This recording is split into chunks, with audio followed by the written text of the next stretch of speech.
Hello दोस्तों, स्वागत आप सभी का मेरे YouTube चैनल में एक बार फिर से नई वीडियो के साथ। ये सारे पूरा खुश है। आज के व्लॉग में देखिए पूरा मस्त एकदम। आज है तीज का फेस्टिवल है, इसलिए सानी का मम्मा जो है सानी मम्मा पूरा फुल डे फास्टिंग की है और अभी हो चुका है शाम। और हाँ, क्या हुआ बेटा?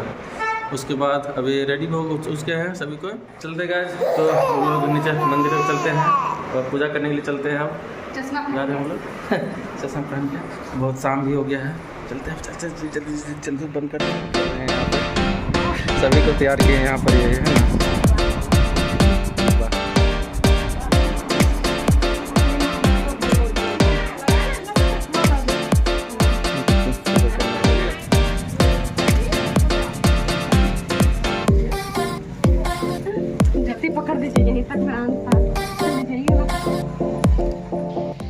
चलिए आज अब रेडी सबको रेडी हो चुके हैं और निकल रहे हैं अब पूजा के लिए। देखिए बहुत रात भी हो गया है। चलिए आज ये है पूजा रूम, यानी पूजा घर पहुंच चुके हैं और यहीं पर तीज का पूजा होगा।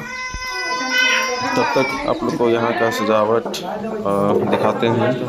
पंडित जी भी आ गए हैं यहाँ पर अब, तो चलिए पूरा वीडियो बने रहेगा। कैसे कैसे पूजा हो रहा है पूरा वीडियो दिखाते हैं। और जो भी वीडियो को लाइक नहीं किए हैं और चैनल को सब्सक्राइब नहीं किए हैं, प्लीज़ वीडियो को लाइक एंड सब्सक्राइब कर दें और कमेंट करके ज़रूर बताएं कैसा लग रहा है। ओम गंगे च जमुने चैव गोदावरी सरस्वती नर्मदे सिंधु कावेरी जलसंगम कुरु सर्वतीर्थभ्यो नमः सर्वसमुद्रभ्यो नमो नमः। हाँ छोड़ दीजिए और उसके बाद उसमें लगा दीजिए धान के बाल।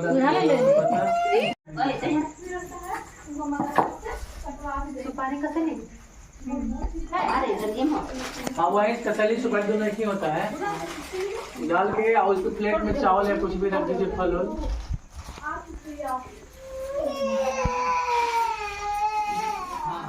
हाथ धो लीजिए। ओम ऋषिकेशाय नमो नमः। अच्छा आप लोग थोड़ा सिंदूर थोड़ा लगा ले, सिंदूर थोड़ा सब सिंदूर लगा लीजिए। कस्तूरी इसमें लगाएंगे। कस्तूरी भक्षास्तले कौस्तुभं नासागरे वरनोत्तिकं गंगड़ शर्वाणे रजतनाम शुद्धं कंठे क्षमुक्तावली गोपसे परमेश्वरे गोपाल चूड़ामणिं। सब लगा लिए सिंदूर। यानो विजते सुदग्मया अग्निज्यमानव तुभक्षसो विष्णुदेवा अवशागमन्यं भद्रं कृणिभीषो रामदेवा भद्रं पदयाक्षभीरजात्रा इतरैरङ्गश्रुतवघुंक्षेमहिदेवहितं सदायु सतमेन्नु शरदयन्ति देवा यात्रा न चक्राजरशान्तनूनं पुत्रोश्चयत्रो पितरो भवन्ति मानो न मध्यारिगाज्वन्तम् आदितिधोरतिरन्तक्ष्मन्तिरि माता स पिता स पुत्र विश्वदेवा अदिति पञ्चाजना दीर्घायु बलाय सुप्रजाय शतो जीवाम शरद शतम् शरद शतम्। छोड़ दीजिए वहाँ पर रख दीजिए। हाँ फिर अपने अपने हाथ में पान का पत्ता, सुपारी, अक्षत, फूल, जल, दुबला और विष्णु श्रीमद् भागवत महापुरुषस्य विष्णुराज्ञा पर्वतमानस्य ब्रह्मणे द्वितीये प्रार्धे श्रीश्वेते वाराहकल्पे वैवस् मन्वन्तरे अष्टाम 20 कलिजुगे कलिप्रथम चरणे जम्बूद्वीपे भारतखंडे भारतवर्षे आर्यावर्ते देशे अंतर्गते रामगढ़ जिला मंडल अंतर्गते पत्रातु क्षेत्रे लबुगा ग्राम स्थान स्थित अपना अपना नाम अपना अपना गोत्र। माता पार्वती शिव पूजनम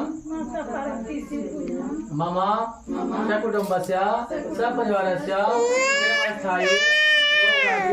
भौतिकादि धर्म अर्थ काम मोक्ष फल प्राप्त अर्थम अहम संकल्प करोमि। छोड़ दीजिए वहीं पे।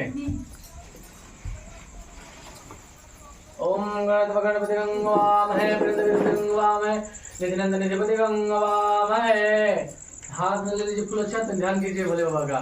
गुरु ब्रह्मा गुरु विष्णु गुरुदेवो महेश्वर गुरु साक्षात् ब्रह्म तस्मै श्री गुरुवे नमः। अखंड मंडलाकारं व्यापतेनं चराचरं तत्पदं दर्शितमेनं तस्मै श्री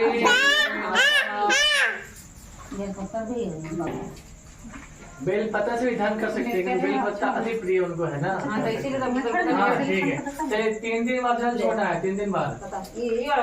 हाँ उसी से। ओम सहाय सर्वसिद्धिका पुरुषो सहाय सखाश्रपाद सबमिको शर्मता अस्तित्वा तिष्ठा सांगुलम पुरुषागतम तस्मात् 3 बार जल छोड़िए। हो गया। मौली का सूत्र चढ़ाइए। मौली, हाँ वही मौली सूत्र का सूत्र जो भी हो। हाँ ओम वस्त्रादाद सवत्रम सदाशिवभ्यो वस्त्रं समर्पयामि। ओम तस्मादवतारी च सामनि जगिरे छन्दगोंक्षि जगिरे तस्मादायता। आइए वस्त्र चढ़ाने के बाद फिर एक बार जल। नहीं एक बार वस्त्र के बाद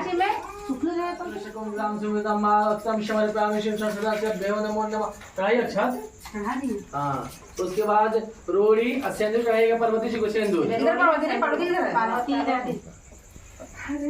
पार्वती जी के सिंदूर और भोले बाबा का रोड़ी, अबीर गुलाब हल्दी चूड़ी सब चढ़ाइए। ओम आवीरं च गुलालं च चावा चंदनमेव च चंदनं प्रतिकृतं पुरुषं समाप्य नमः। ओम दानताभ्यो नमो नमः। भारदानिलेपनं समर्पयामि नानावसरं समर्पयामि। अमृत चढ़ाइए सब। पीला चंदन लाल चंदन। ओम तस्मागता सारहुतारामणि समर्पयामि। जो भी हो गया। हाँ उसके बाद अबीर गुलाब हो गया, बेल पत्ता शमीक पत्ता। उसके बाद धूप दिखाइए, धूप जलाइए। धूप ठीक है। अगरबत्ती जलाइए, जो है जलाइए उसको। धूप तो नहीं जलाऊंगा। जिसके पास वो जलाते हैं। नहीं बुता के चढ़ा दीजिए उसको, चढ़ाइए। धूपयं दर्शयामि। धूप के बाद फिर दीप दिखाइए, दीपक। ओम चंद्रमा मने सुजात सूर्यो यजायत शोर्तादायुच्च प्राणच्च मुखादिग्निर्जायत दीपयं दर्शयामि। अच्छा तरह के दीपक रख दीजिए। अरे केला में डाल दीजिए, नहीं तो गोबर कोई भी डाल दीजिए। हाँ एक जगह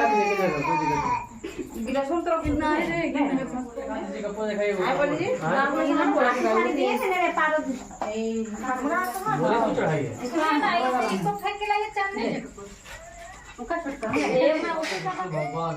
नदियों में गंगा, पुराणों, महाभारत, वेदों में सामवेद और इंद्रो मन श्रेष्ठ है। सब पुराणों और वेदों का सर्वश्रेष्ठ जिस तरह कहा गया है, मैं तुम्हें एक प्राचीन व्रत बतलाता हूँ। एकाग्र मन से सुनो, यानी कि शांति मन से सुनो। जिस व्रत के प्रभाव से तुमने मेरा आधा आसन प्राप्त किया है वह मैं तुमको बतलाऊंगा, क्योंकि तुम मेरी प्रेयसी हो, यानी कि धर्मपत्नी हो। भाद्रपद मास में हस्त नक्षत्र से युक्त शुक्ल पक्ष की तृतीया तिथि को उसका अनुष्ठान मात्र करने से स्त्रियां सब पापों से मुक्त हो जाती है। हे देवी, तुमने आज से बहुत दिनों पहले हिमालय पर्वत पर इस व्रत को किया था, यह वृतांत मैं तुमसे कहूँगा। पार्वती जी ने पूछा, हे नाथ, मैंने क्यों यह व्रत किया था, यह सब आपके मुख से सुनना चाहती हूँ। उत्तर की और एक बड़ा रमणीक और पर्वत श्रेष्ठ हिमवान नामक पर्वत है। उसके आसपास तरह तरह के भूमियां हैं, तरह तरह के वृक्ष उस पर लगे हुए हैं। नाना प्रकार के पक्षी और एक प्रकार के पशु उस पर निवास करते हैं। वहां पहुंचकर गंधर्वों के साथ बहुत से देवता सिद्ध चारण पक्षीगण सर्वदा प्रसन्न मन से विचरते हैं। वहां पहुंचकर गंधर्व गाते हैं, अप्सराएं नाचती हैं। उस पर्वतराज के कितने ही शिखर ऐसे हैं कि जिनके स्फटिक रत्न और वैदुर्य मणि आदि की खान भरी है। यह पर्वत ऊंचा तो इतना अधिक है कि मित्र के घर की तरह समझकर आकाश का स्पर्श किया करते हैं। उसके समस्त शिखर सदैव हमें बर्फ से आच्छादित रहते हैं और गंगा जल की ध्वनि सदा सुनाई देती रहती है।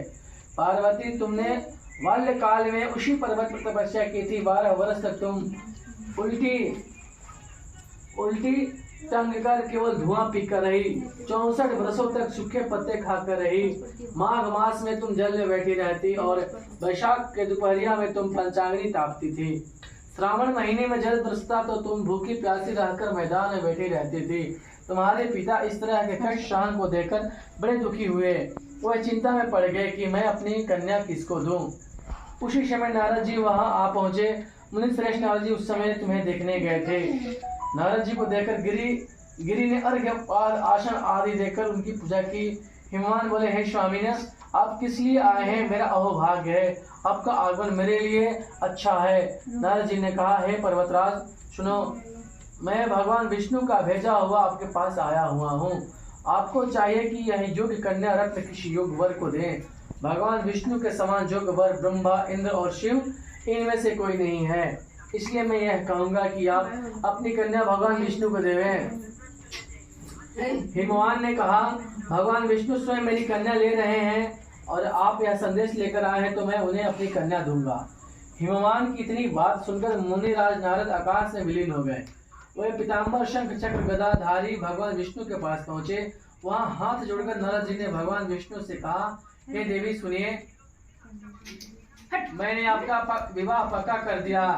उधर हिमवान पार्वती के पास जाकर कहा कि हे पुत्री, मैंने तुम्हें भगवान विष्णु को दे डाली। तब पिता की बात सुनकर तुम बिना उत्तर दिए ही अपनी सखी के घर चली गई। वहीं जमीन पर पड़कर तुम बड़ी दुखी होती हुई विलाप करने लगी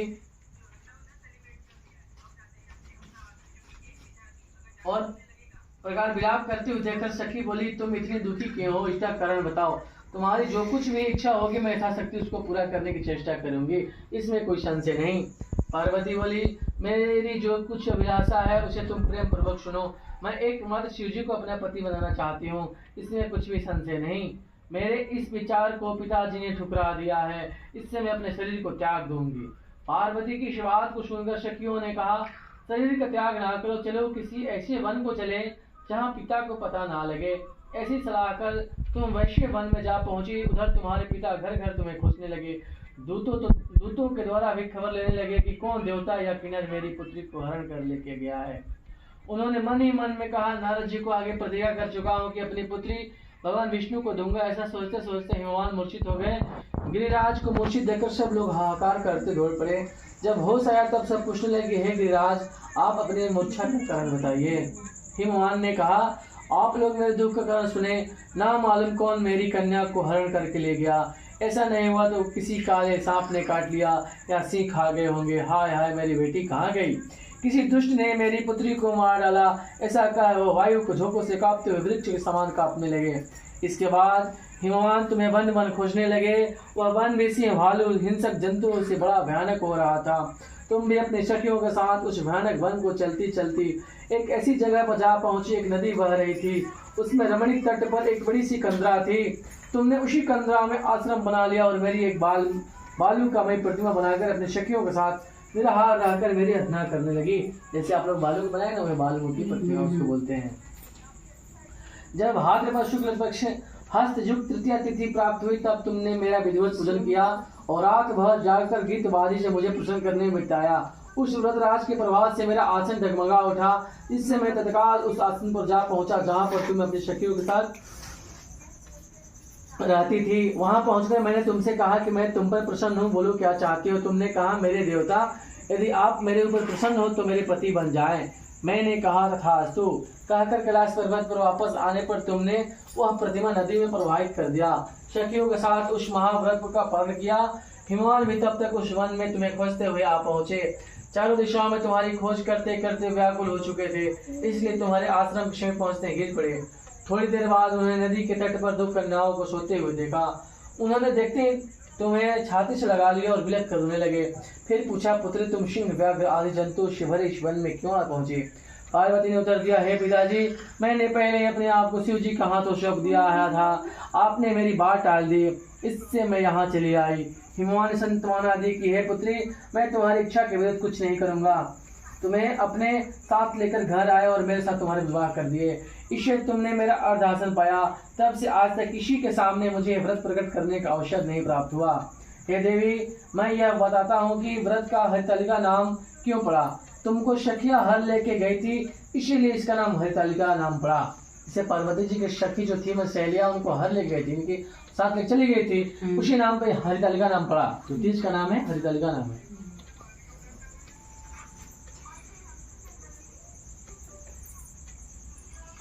पार्वती ने कहा, है प्रभु, आपने तो बताया, अब इसकी विधि बताएं, इसका क्या पुण्य क्या फल है, यह व्रत कौन करे।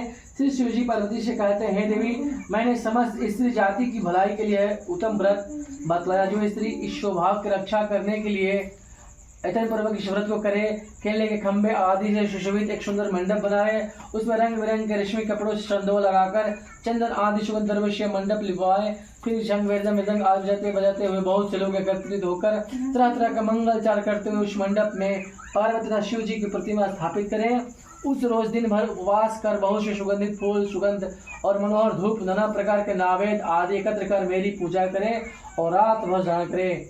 ऊपर जो जो वस्तुएं गिनाई गई उनमें अतिरिक्त नारियल, सुपारी, जम्बरी, नींबू, लौंग, अनार, नारंगी आदि जो जो फल प्राप्त हो सके उन्हें इकट्ठा कर लें।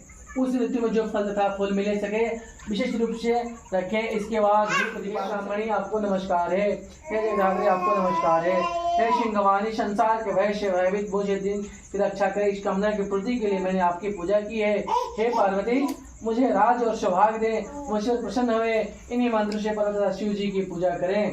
तदंतर विधि पूर्वक कथा सुने और ब्राह्मणों को वस्त्र, गौ, स्वर्ण आदि देवें। इस तरह एकाग्रचित होकर स्त्री पुरुष दोनों एक साथ पूजन करें। फिर वस्त्र आदि से जो कुछ हो उसका संकल्प करें। हे देवी, जो स्त्री इस प्रकार पूजा करती है वो सब पापों से छूट जाती है और उसे 7 जन्म तक सुख तथा सौभाग्य प्राप्त होता है। जो स्त्री तृतीया तिथि का व्रत ना करके अन्न भक्षण करती है वो 7 जन्म तक बाध्य रहती है, उसको बार बार विधवा होना पड़ता है और सदा दरिद्र पुत्र शोक से शोकाकुल स्वभाव की लड़ाकी तथा दुख भोगने वाली होती है।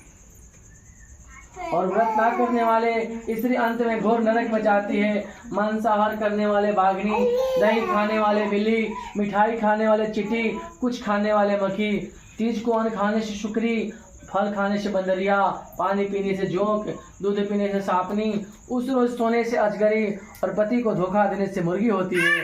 इसलिए सभी स्त्रियां व्रत अवश्य करें। दूसरे दिन सुवर्ण, चांदी तथा तांबा बास के पात्रमान भरकर ब्राह्मणों को दान दें और पारण करें। जो स्त्री इस प्रकार का व्रत करती है वह मेरे समान पति पाती है और जब वह मरने लगती है तो तुम्हारे समान उसका रूप हो जाता है। उसे सब प्रकार का सांसारिक भोग, सुख और सांजुक मुक्ति मिल जाती है। इस हरितालिका की व्रत कथा मात्र सुनने से प्राणी को 1000 अश्वमेघ और सैकड़ों वाद्य पे जग करने का फल प्राप्त होता है।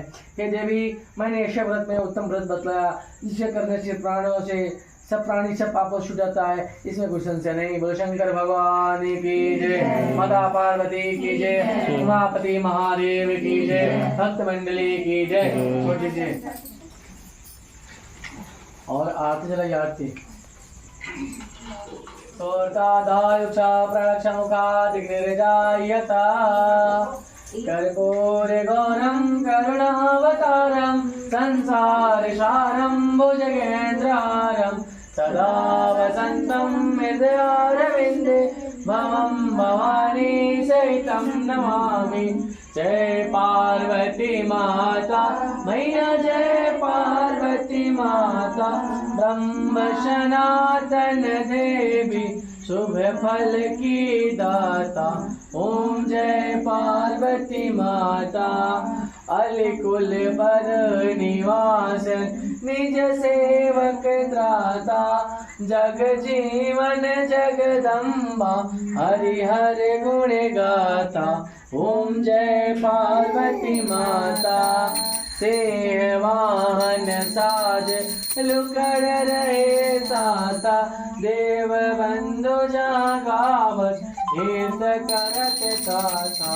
ओम जय पार्वती माता, सत्य जुग रूप शील अति सुंदर नाम सती माँ का हिमाचल घर जन्म सखी अंग शंगराता ओम जय पार्वती माता शुंभ शुंभ विदार हिमाचल दाता सहस्र भुजा तनु धर के चक्र लियो हाथा ओम जय पार्वती माता श्रेष्ठ रूप तुहि जननी शिव शंकर राता नंद भृंग दिन वही परयो मद माता ओम जय पार्वती माता देवी अरज करत हम मन चित कुलाता गावत दे दे ताली मन में रंग ठाता ओम जय पार्वती माता तेरी पार्वती मैया जी की यार जो मन से गाता स्वर्ग सुख निज रहता सुख संपत्ति पाता ओम जय पार्वती माता मैया जय पार्वती माता। जैसे रखिए जल छोड़ के आरती दीजिए। बोले शंकर भगवान की जय, उमापति महादेव की जय, माँ पंचमैनी की जय, वृंदावन लाल की जय, श्री हनुमान जी महाराज की जय, श्री रामचंद्र भगवान की जय, आज की आनंद की जय, भक्त मंडली की जय। ओम नमः पार्वती पते हर हर महादेव शंभो। आरती देके आरती लीजिए आप लोग। आरती लेके फिर उसके बाद हाथ अपने से लीजिए पुनः प्रार्थना कीजिए।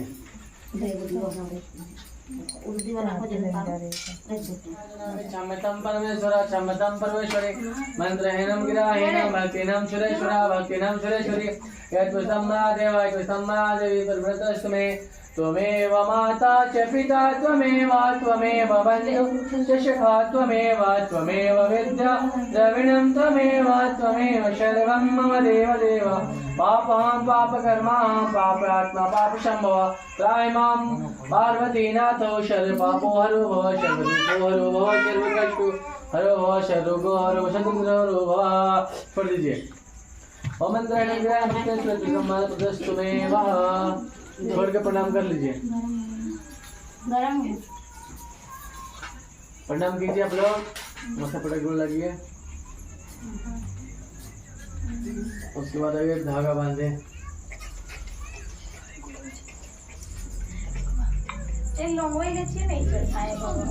आदि जी महाराज अभी थोड़ा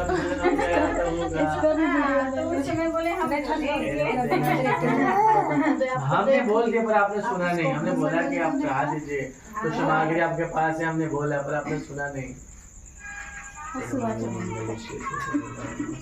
क्या बोले? चाय बना लीजिए। नहीं, चाय के लिए अलग है।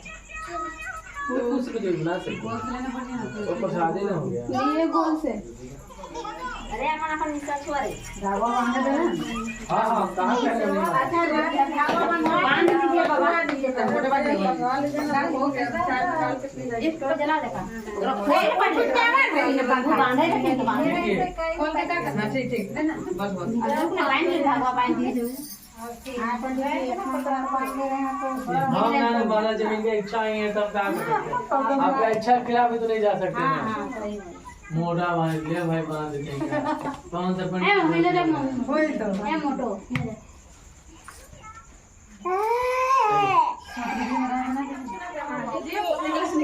खत्म। हाँ सही बोले तो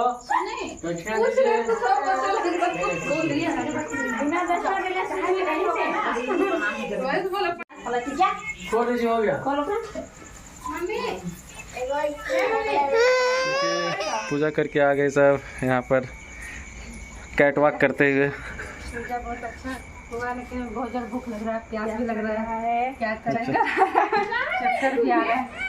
चक्कर वगैरह आ रहा है। बाप रे। पानी प्यास से तब क्या करेंगे? पानी दे दे, जल दे दे, अल्लाह का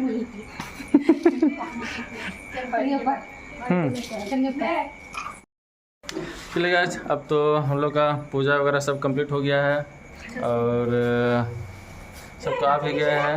अब चलते हैं, आराम करते हैं दिन भर के थकावट के साथ। तो चलिए अब वीडियो तक बने रहने के लिए धन्यवाद। Thank you. मिलते हैं, गुड नाइट सभी को। गुड नाइट सभी को। तो मिलते हैं नेक्स्ट व्लॉग में, तब तक के लिए बाय बाय, टेक केयर।